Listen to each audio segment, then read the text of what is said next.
नमस्कार, मी Sandeep Desai. FIFA world cup 2026च्या राऊंड ऑफ 32 मॅच मध्ये इंग्लंडने धमाकेदार पुनरागमन करत DR कांगोचा 2-1 न पराभव केला. या मॅचच्या दरम्यान इंग्लंडची टीम फिफा वर्ल्ड कप 2026 मधून बाहेर जाण्याच्याच अवस्थेत होती. कांगोने 7व्याच मिनिटाला एक गोल करत सामन्यामध्ये आघाडी घेतली आणि इंग्लंडला धक्का दिला.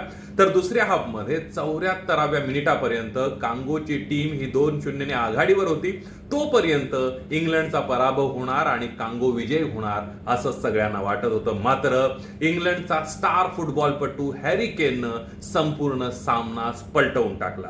हॅरी केननं 75व्या मिनिटाला गोल करत कांगोशी बरोबरी साधत सामन्यामध्ये आव्हान कायम ठेवलं आणि त्या पाठोपाठ त्यानं 86व्या मिनिटाला गोल करत दुसरा गोल करत इंग्लंडला विजय मिळवून दिलाय. या 2 गोलसह हॅरी केनने 2 दिग्गज फुटबॉलपटूंचे विक्रम सुद्धा मोडीत काढले आहेत.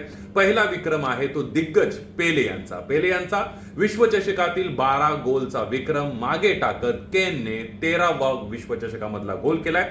तर हॅरी केनने या सीझनमध्ये क्लब आणि देशपातळीवरील एकूण 72 गोल केलेले आहेत आणि त्यामुळे केन एका सीझन मध्ये सर्वात अधिक गोल करणारा दुसरा फुटबॉलपटू ठरलेला आहे आणि हॅरी केननं दिग्गज फुटबॉलपटू रोनाल्डो याला सुद्धा मागे टाकत नवा विक्रम प्रस्थापित केलाय. तर हॅरी केन हा वर्ल्ड कपच्या इतिहासातील इंग्लंडसाठी सर्वाधिक गोल करणारा खेळाडू सुद्धा ठरलेला आहे. तर हॅरी केनचा या वर्ल्ड कप मधील आणि सीझन मधल्या परफॉर्मन्स त्याच्या संपूर्ण कारकिर्दीमधला सर्वाधिक आणि उत्तम अशा प्रकारचा त्याचा परफॉर्मन्स ठरलेला आहे.